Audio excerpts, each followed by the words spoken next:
The plains of Africa are home to a lot of pretty strange looking animals. I mean, have you really thought about how weird a giraffe is? But one chimeric beast would definitely leave you scratching your head if it came across your path. Is it a pig? Is it a rabbit? Is it an armadillo? Why is it the size of a Doberman? An animal with a name many of us have learned to spell thanks to a certain PBS show, the Aardvark is equipped with the tools, know-how, and chutzpah to practice actual earthbending here in life, death, and taxonomy.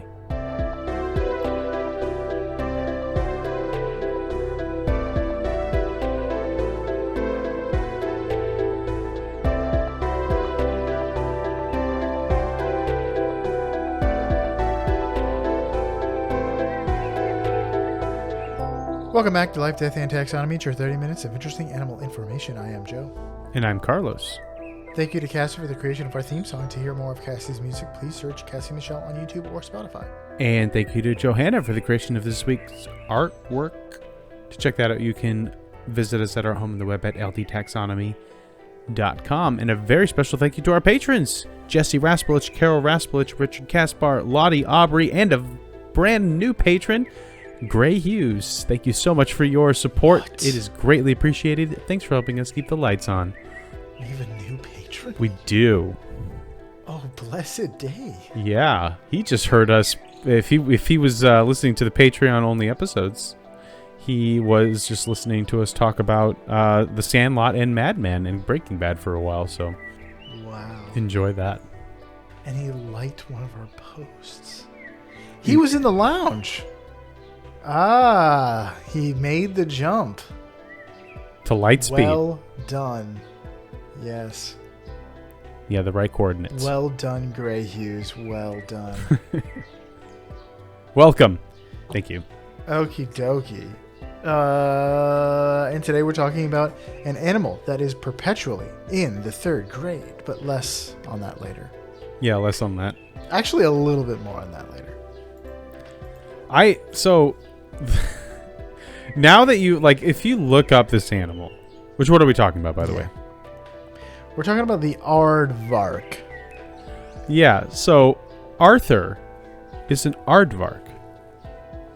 But I've never seen an animal look less, a cartoon version of an animal look less like the actual animal than Arthur does. Because, the ears... He looks like a bear. He looks like a teddy bear, is what he looks like. The ears, the nose, nothing. Francine looks way more like she's a monkey. Binky looks way more like a bulldog. Buster looks way more like a rabbit. It's very clear what animals these are supposed to be. Arthur is a teddy bear. He is not an aardvark. Aardvark. Do you remember that rap? Did you watch that episode? I don't think so. I watched is that the same episode as Jekyll Hyde? I don't think so. It's a spelling bee, and Arthur has to learn how to spell aardvark. And he's they put it to a rap, and he's in his treehouse going Aardvark. And that was seared into my memory, so I've always known how to spell aardvark from that day forward. I only remember Jekyll Hyde. Yeah, I remember that. Buster going away. Arthur punching his sister. And the time Arthur almost kills his dog with Halloween candy. You didn't see the one where DW thought that her ears were going to turn green if she got ear piercings? Oh, I do remember that. I also remember she thought she was going to die because she ate a green chip also. Oh yeah, green stuff happens to her. And she and the big bully Binky have a moment where they both think that they're going to die or something because I think he ate the green chip too. And they're just sitting on the swings just okay, I guess we're going to enjoy life until we pass. I got to watch that episode because it's been forever. I can't imagine that this kids PBS show, the premise of that episode is that they think they're going to die because they ate, like, death is on the table. It just seems like such a weird thing for a PBS show to be, or a PBS Kids show to cover.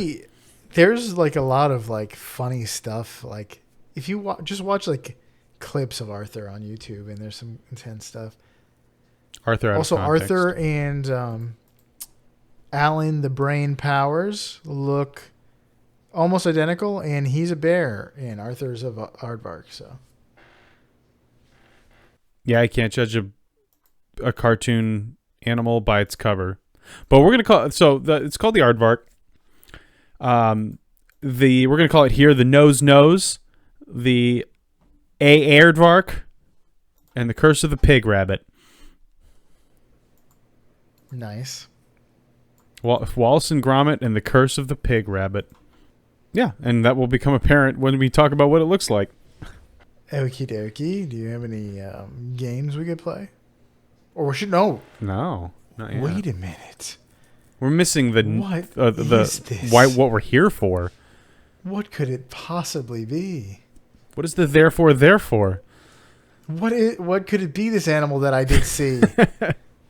Can you help me guess this mystery? Okay, let's talk about the taxonomy. They're in the kingdom you know, love, and are in the kingdom Animalia. They're in the phylum Chordata. They're in the class Mammalia. They're in the order Tubulidentata. Nice. The family is Oricteropodidae. Orectoroptidae? Or no, wait. Orectoropodidae. There we go. Oricteropta. Yeah. The genus. Oricteropus.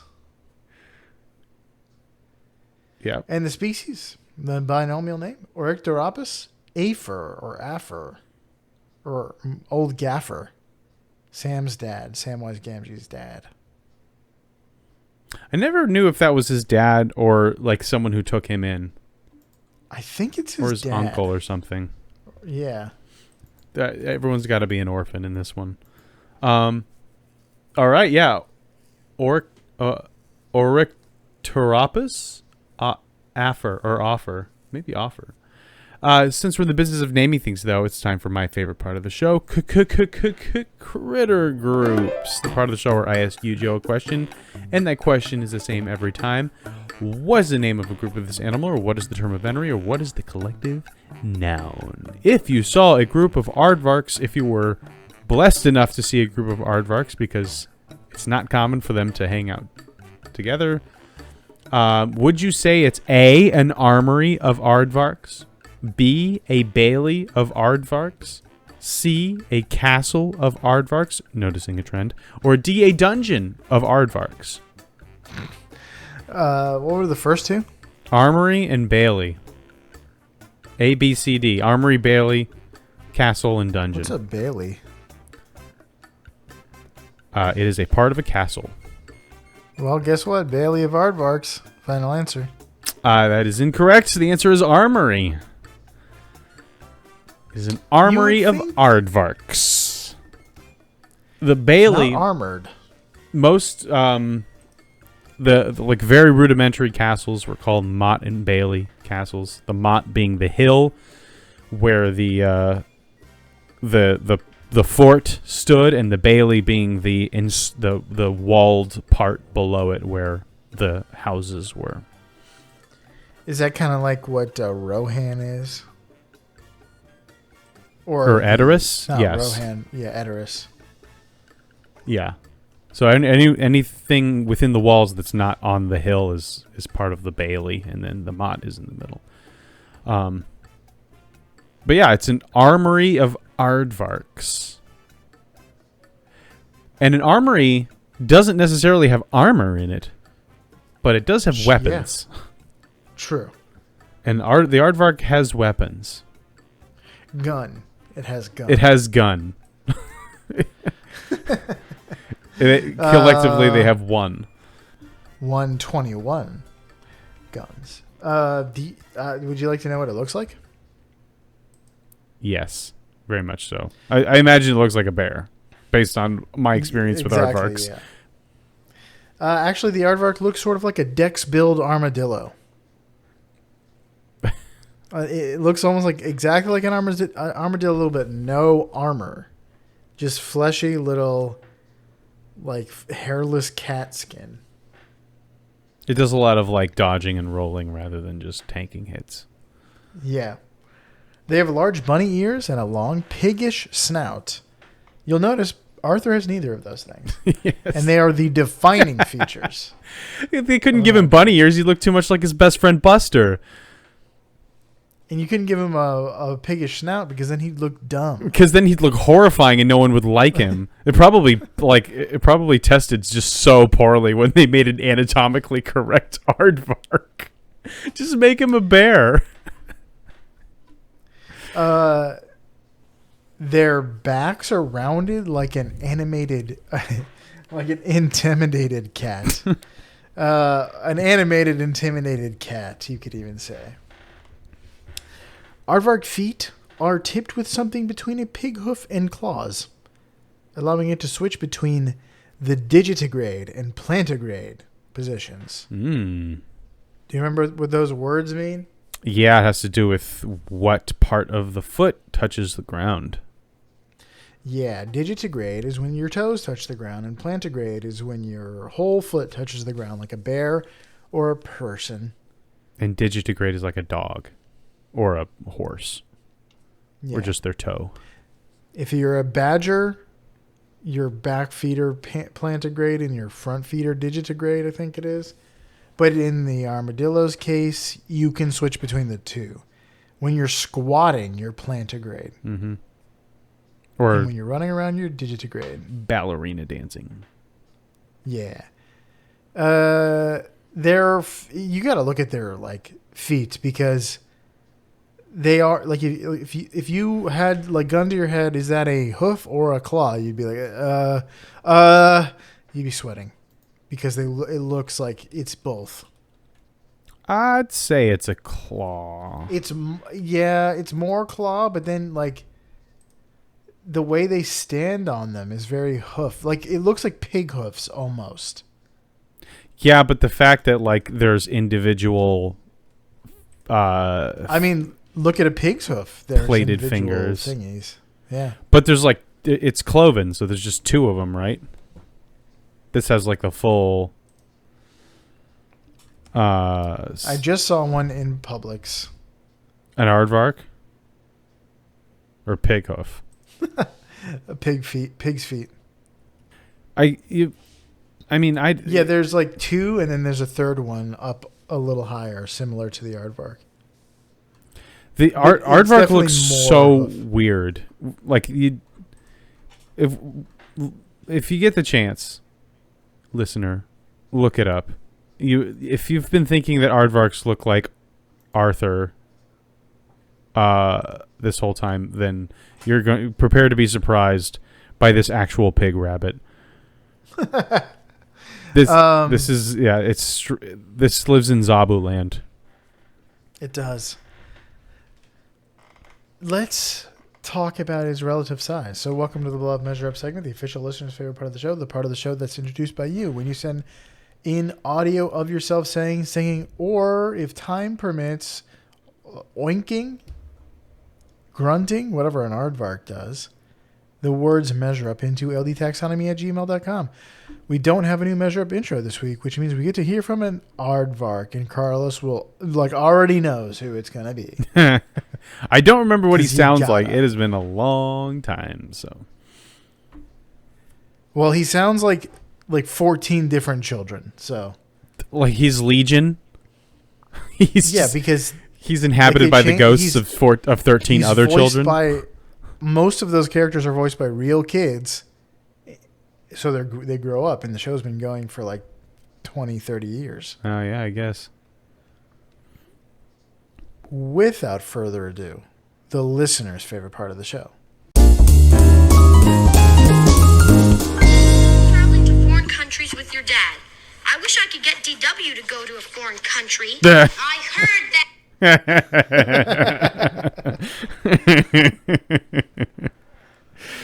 A lot of the show is DW and Arthur just roasting each other. That's why Bibby was never allowed to watch it, because they were not very good siblings to each other. I put a hyperlink to that video, and it is Arthur being iconic for 4 straight minutes, and it's just a bunch of funny stuff from Arthur. Arthur out of context is good. Let's get into the weight. They're between 60 and 80 kilograms, or 130 to 180 pounds. Way bigger than I thought. Yeah, that is a big boy. So how many? That's like a 180. Great Dane. That's a big dog. Yeah.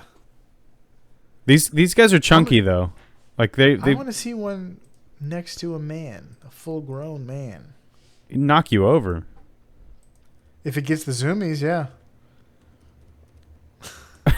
Yeah, my dog gets the zoomies, and he's 60 pounds, and he can. I mean, if given the right position, he could definitely knock me over. He knocks the kids over all the time. Yeah, like it almost comes up to hip height. The giant, it's like similar in size comparison to the giant anteater. Giant What the anteater heck? has like I a lot of fluff on it. This one's just Yeah. like a naked anteater pig. What the heck? How is he so big?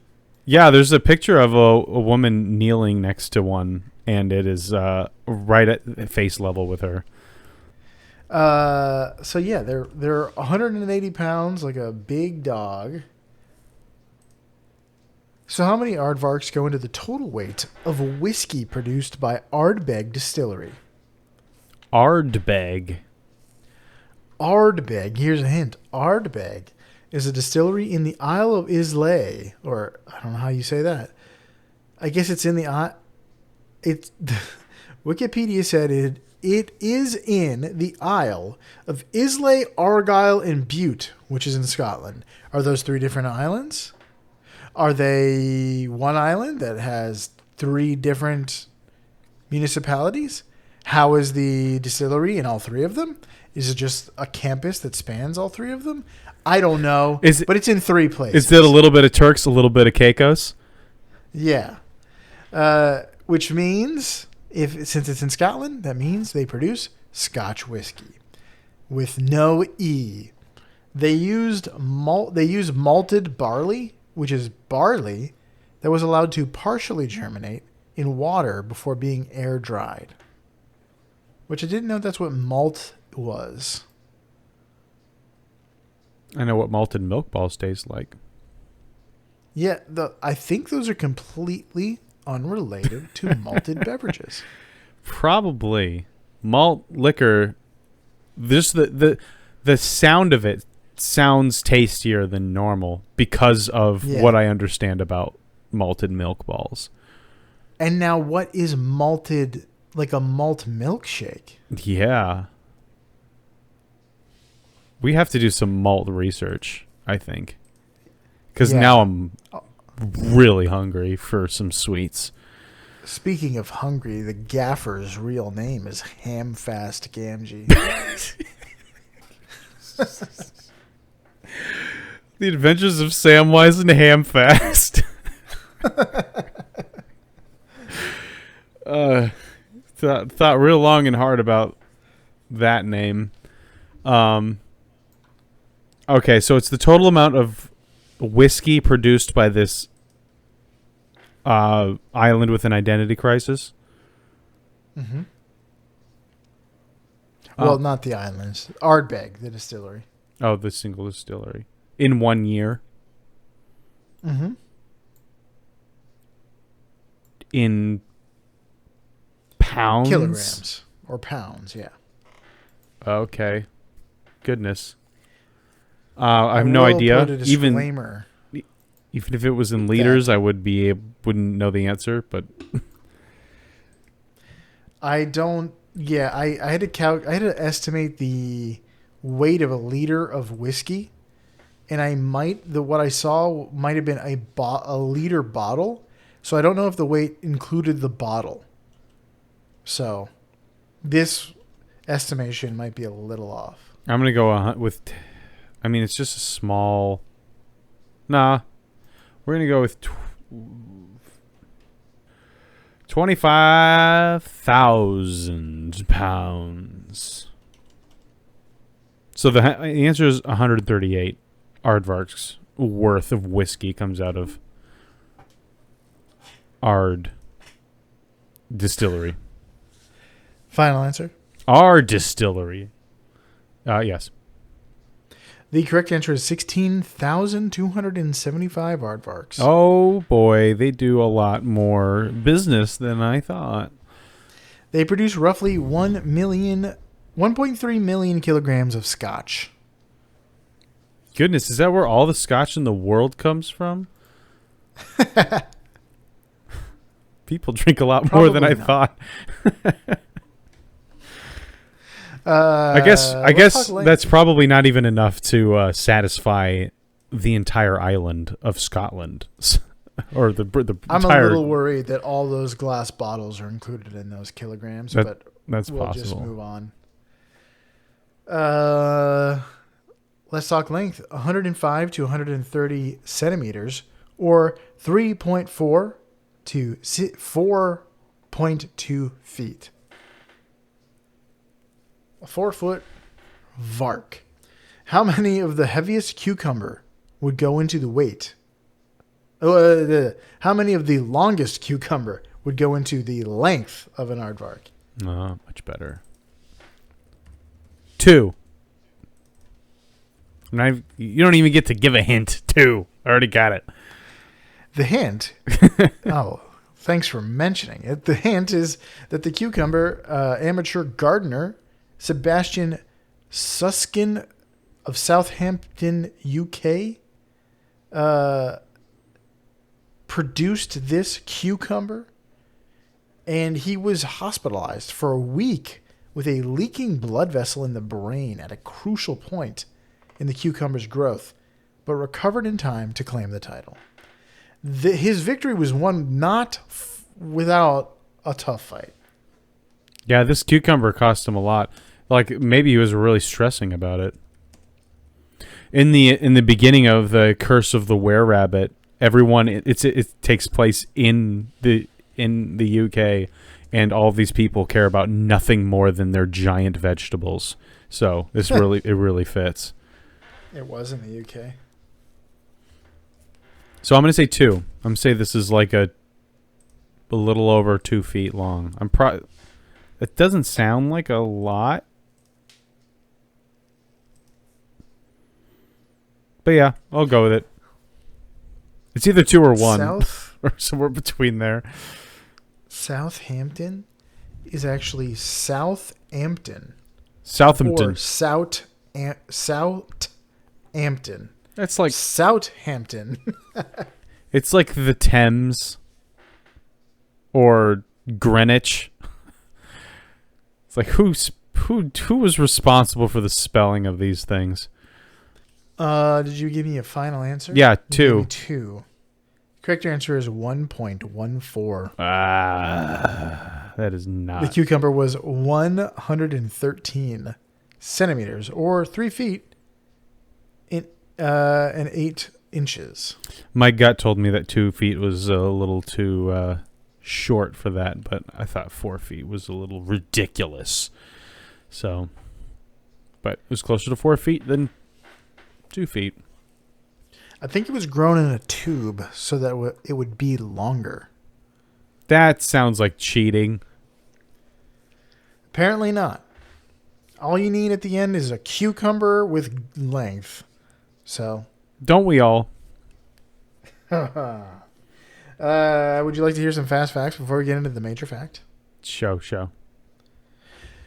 Aardvarks live in the southern half of Africa, which it was described as the bottom 2/3 of Africa. Doesn't that mean sub-Saharan Africa? Yeah, that's an odd way to put it. Can't we just say that? Maybe sub-Saharan Africa is a different, like that is a specific different region that doesn't encompass everything south of the Sahara. But Oh, Makes you're sense to saying me. like maybe it's describing just what is right under the Sahara? Yeah, maybe it's like from the bottom portion of the Sahara, like to the Kalahari or something like that. That makes sense. So they prefer areas with soft soil and no rocky terrain.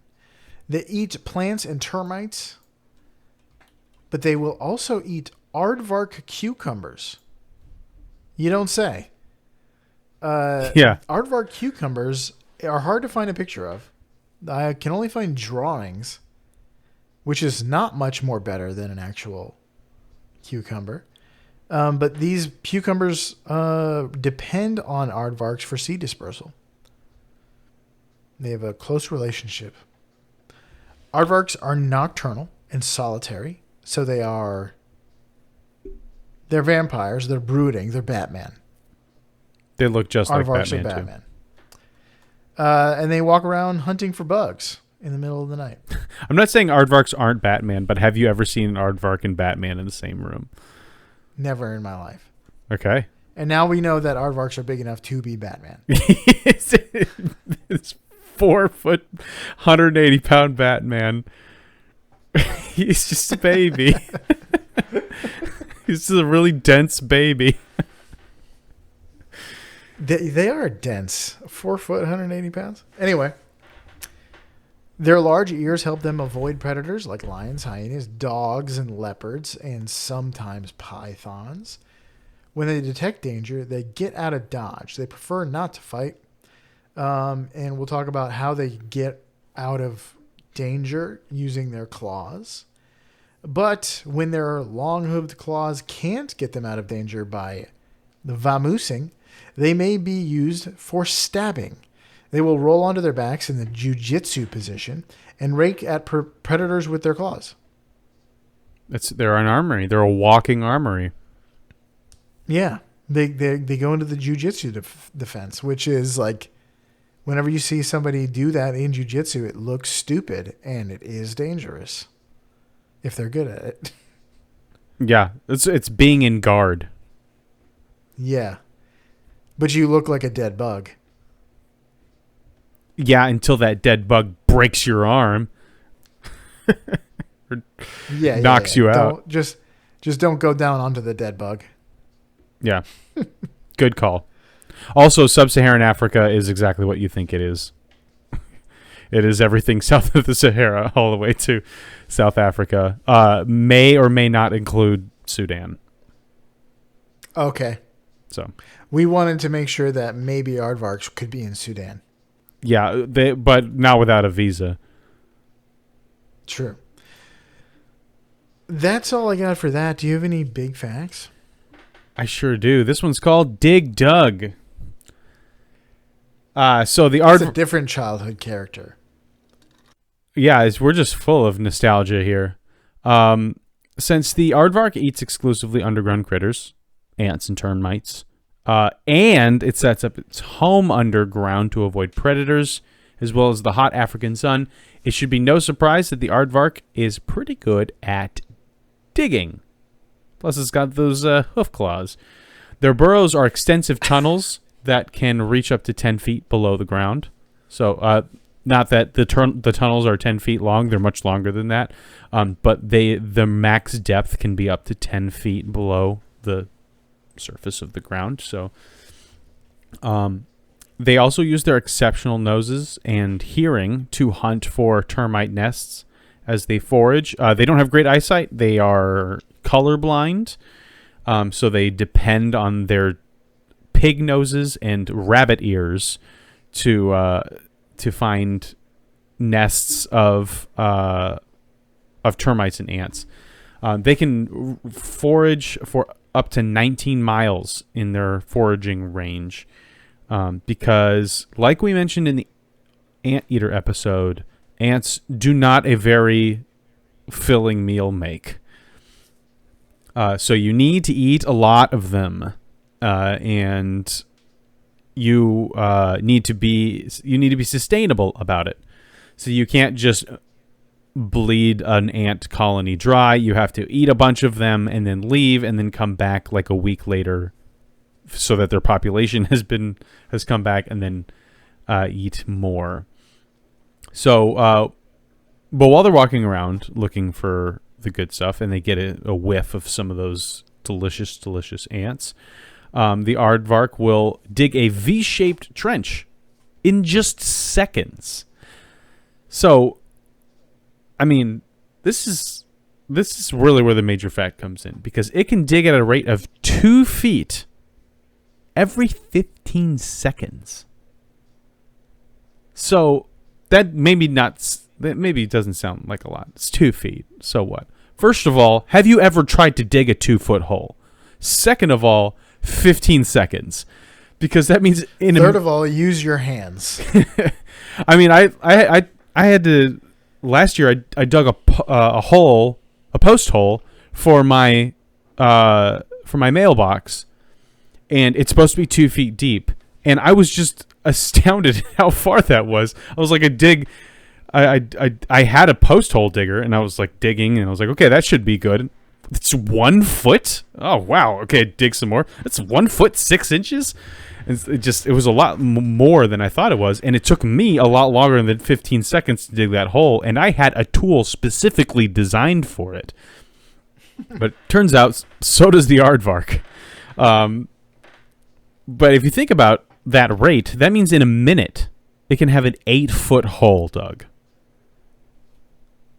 So it can just be gone, totally gone underground in a minute, less than a minute. So obviously, I mean, this is ideal for avoiding predators. Within just a few minutes, it could completely bury itself and be gone. I could not find it like playing out in action. I couldn't find any videos of it like, oh, look, there's a lion. I'm going to go bury myself. I guess it must only work if the lion hasn't spotted you yet. Because, yes, a minute is not a long time to dig an 8-foot hole, but it is a lot longer than it takes for a lion to catch you and kill you. So, well, that's what the early warning is for. Yeah, so it's like, oh, I hear that there's a predator in the area. There's no way I'm outrunning it, so I'm going to bury myself. So you're saying they dig a tunnel quick before the hyena comes? Yeah, so thanks for just taking all of the wind out of my ending. But oh no. Yeah, because they do get eaten. They do get preyed upon by hyenas. So they do need to dig a tunnel before the hyena comes. But when it's foraging, it digs this V-shaped trench, and then it smells the walls of this trench to find exactly where the underground nest is. And then once it finds it, for lack of a better term, digs in.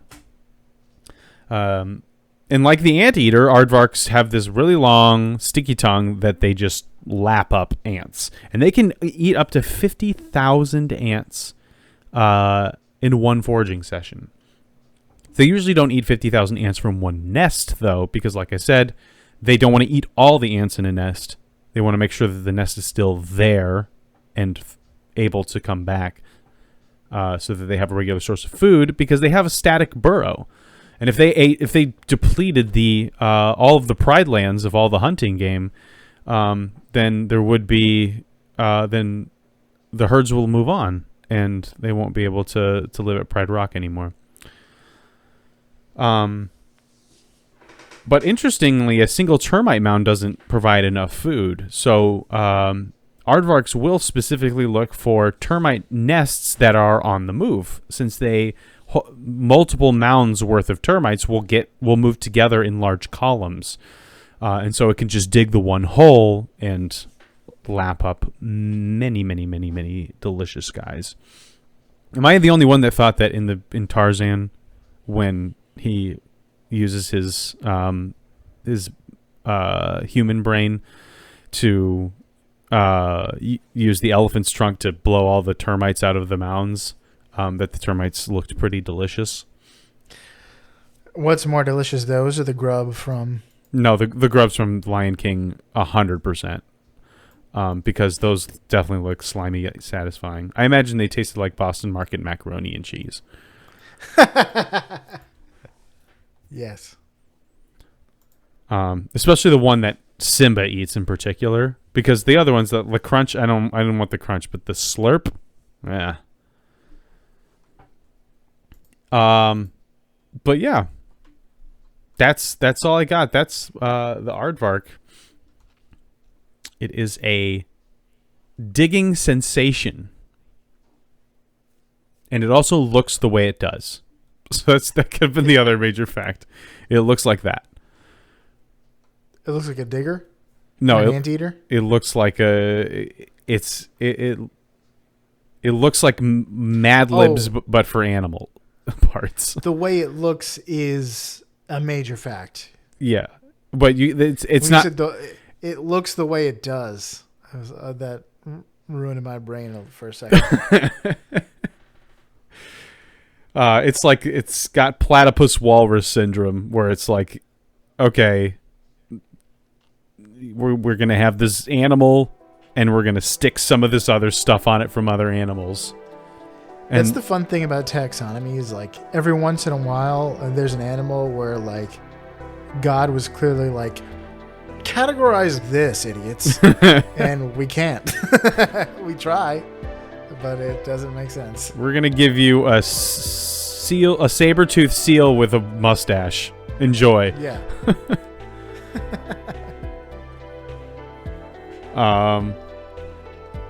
Yeah. You got anything else?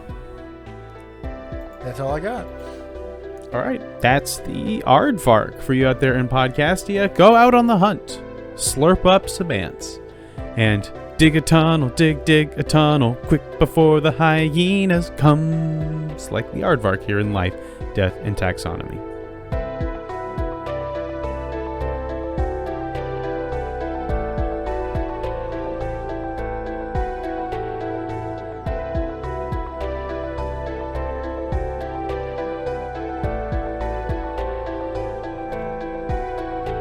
Hey Taxonomy Titans, I just want to remind you that we now have a Patreon. Patrons can see full video episodes and get shoutouts on the show. But ultimately, it's a way for you to help us cover some costs and get even better. Still, reviews are the best way to help us grow. So if you haven't left one yet, we'd really love to hear from you. As always, thanks for listening and engaging.